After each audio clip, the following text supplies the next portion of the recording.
Are there any senators in the chamber who wish to vote or change their vote? If not, on this vote, the yeas are 52, the nays are 48. The nomination of Amy Coney Barrett of Indiana to be an Associate Justice of the Supreme Court of the United States is confirmed. Well, there it is. Amy Coney Barrett has just been confirmed to the Supreme Court late Monday by a deeply divided Senate. Of course, Kamala Harris and Senator Booker said no.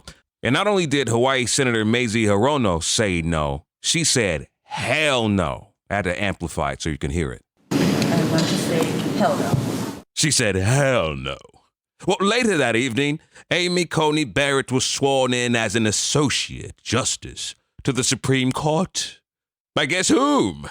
Clarence Thomas. I do solemnly swear I, Amy Coney Barrett, do solemnly swear that I will support and defend the Constitution of the United States that I will support and defend the Constitution of the United States against all enemies, foreign and domestic, against all enemies, foreign and domestic, that I will bear true faith and allegiance to the same, that I will bear true faith and allegiance to the same, that I take this obligation freely that I take this obligation freely without any mental reservation without any mental reservation or purpose of evasion, or purpose of evasion, and that I will well and faithfully discharge and that I will well and faithfully discharge the duties of the office on which I'm about to enter.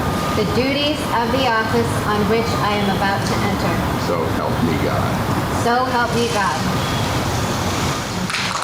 You know, in watching Clarence Thomas, I just wanted to say, Clarence!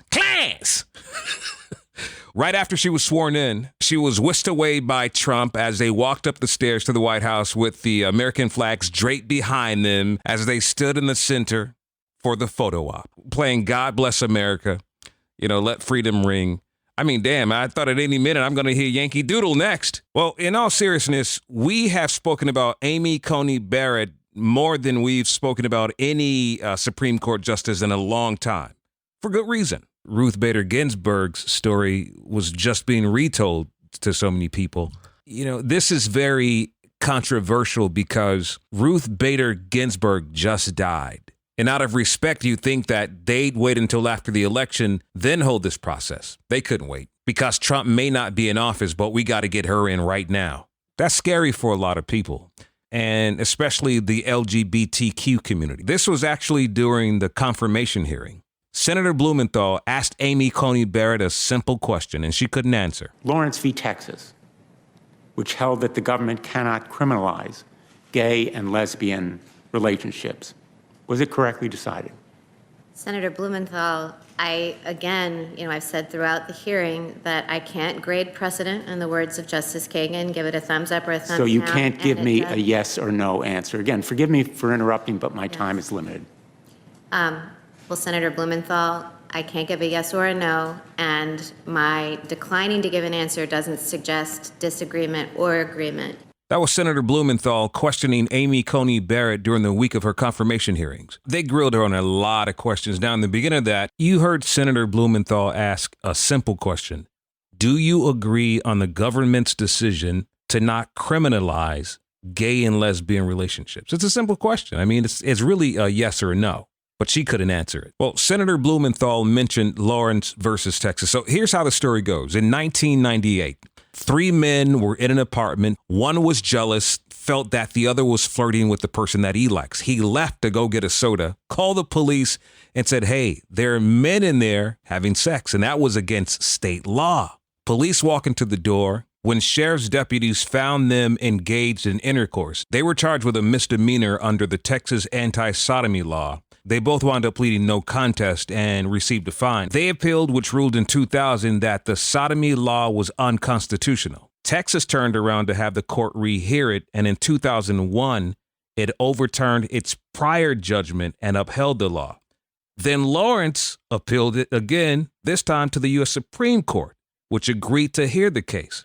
the U.S. Supreme Court struck down the sodomy laws in Texas in a 6-3 decision and invalidated sodomy laws in 13 other states, making same-sex sexual activity legal in every U.S. state and territory.